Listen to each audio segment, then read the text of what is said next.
Marhaban, salam merawat ingatan. Pada episode sebelumnya, kita sudah membahas tentang kisah cinta sang Nabi dan istrinya tercinta, Khadijah binti Khuwailid. Pada episode kali ini, kita akan melihat peran Khadijah radhiyallahu anha sebagai pejuang dakwah.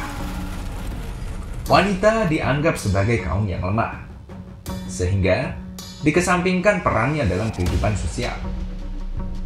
Banyak pula orang mengecilkan peran wanita dalam urusan dakwah, menganggap urusan ini adalah urusannya kaum laki-laki. Padahal tidak demikian. Islam telah membagi peran antara laki-laki maupun wanita dalam urusan perjuangan dan dakwah. Tidak ada dikotomi dalam hal ini. Contoh yang paling indah datang dari ibunda kita, Khadijah radhiyallahu anha. Khadijah radhiyallahu anha bukan semata istri Nabi SAW secara biologis saja. Peran dan pengaruh Khadijah dalam proses dakwah Islam menempati posisi yang sangat penting dan strategis. Ada beberapa hal yang bisa dipetik sebagai pelajaran dan teladan dari Khadijah. Bagaimana ia mengambil peran sebagai sosok seorang istri yang berperan aktif dalam iqamatuddin.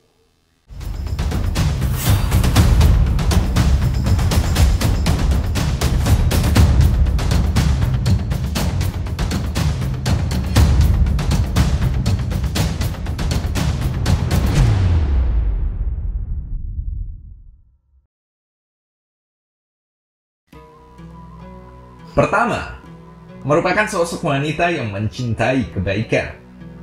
Khadijah adalah wanita yang mampu melihat kebenaran dan kebaikan serta bersegera mengambilnya. Itu bisa dilihat bagaimana cara Khadijah mengenal Nabi SAW dan menangkap segala sifat kebaikan pada diri beliau.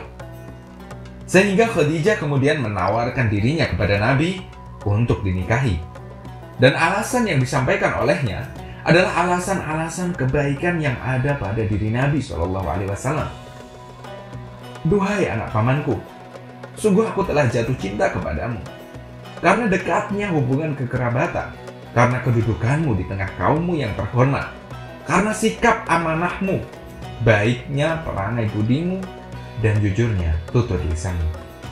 Dari sekian laki-laki Quraisy yang menaruh hati kepadanya, Khadijah memilih Nabi SAW semata-mata karena ia melihat banyaknya kebaikan pada diri beliau dibandingkan dengan laki-laki lain. Kedua, wanita yang penuh dengan pengabdian. Ketika Nabi SAW mendekati usia 40 tahun, di mana beliau mulai cenderung menyukai khalwah, yaitu menyendiri di Gua Hira. Beliau biasa menghabiskan waktu sebulan dalam 1 tahun untuk berkhalwah di dalam gua. Selama masa-masa tersebut, Khadijah selalu dengan setia menyediakan perbekalan untuk khalwatnya Nabi di Gua Hira. Khadijah menyiapkan segala keperluan dan kebutuhan Nabi di fase tersebut.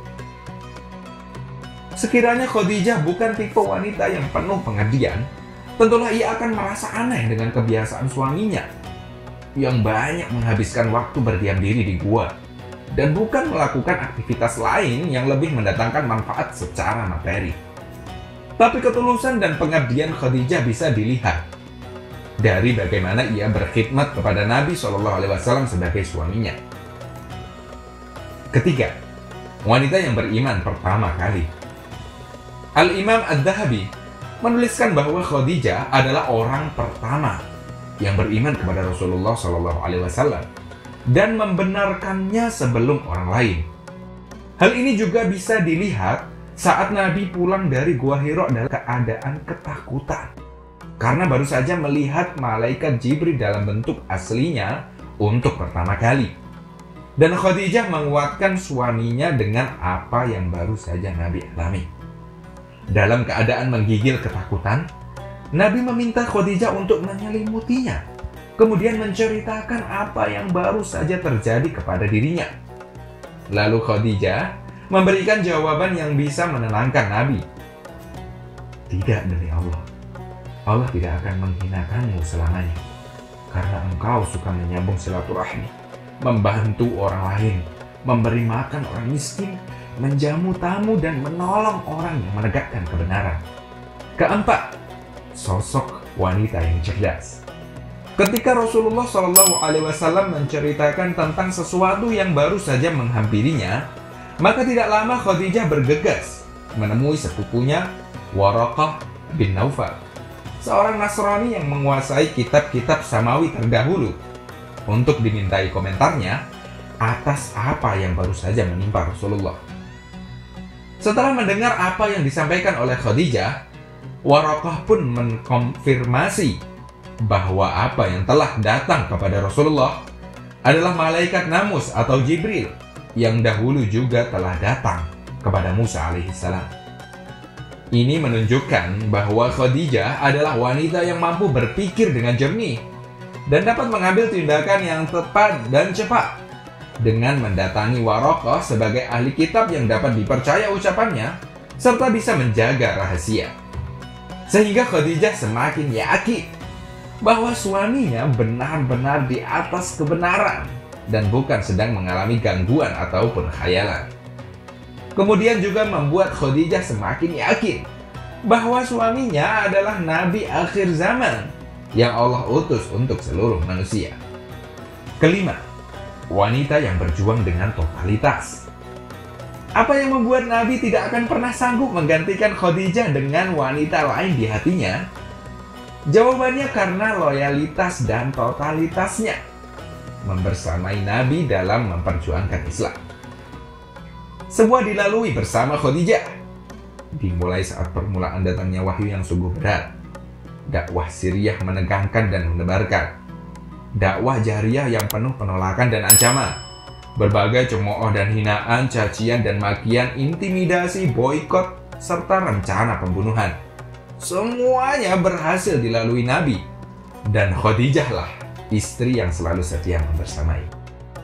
Selalu ada wanita hebat di balik pria hebat. Begitu kata pepatah. Allah telah menjadikan Khadijah sebagai sebaik-baik teman perjalanan bagi Nabi SAW, sebaik-baik sandaran, sebaik-baik pelipur lara, dan sebaik-baik wanita yang menemaninya. Imam Ibnu Hisham berkomentar tentang sosok Khadijah dalam lembaran kitab sirahnya dengan deskripsi yang agung dan luhur. Satu gambaran sosok wanita yang begitu didamba semua pria. Sosok wanita yang dirindu oleh surga. Maka saat Rasulullah membawa risalah ini atau Islam, kemudian beliau menemui penolakan dan gangguan dari kaumnya, tapi tidak dengan Khadijah binti Khuwailid. Ia beriman, ia membenarkan, ia menolong, dan ia pula yang menjadi orang pertama yang beriman serta membenarkan apa yang datang darinya. Lewat Khadijah, Allah ringankan beban nabinya. Tidak pernah sekalipun Nabi mendengar kalimat yang tidak menyenangkan darinya. Saat Nabi terus-menerus ditolak dan didustakan, yang membuat Nabi sedih. Melainkan Allah jadikan Khadijah sebagai pelipur lara baginya saat pulang ke rumah. Nabi disemangati, diringankan bebannya. Khadijah membenarkan Nabi dan memandang remeh apa yang manusia katakan tentang Nabi. Semoga Allah merahmati Khadijah. Sirah Ibnu Hisham halaman 130. Maka pantas Nabi SAW memberikan pujian tertinggi kepada Khadijah atas perjuangan dan pengorbanannya. Sebaik-baik wanita pada masanya adalah Maryam binti Imran, dan pada masa ini adalah Khadijah. Muttafaqun alaih.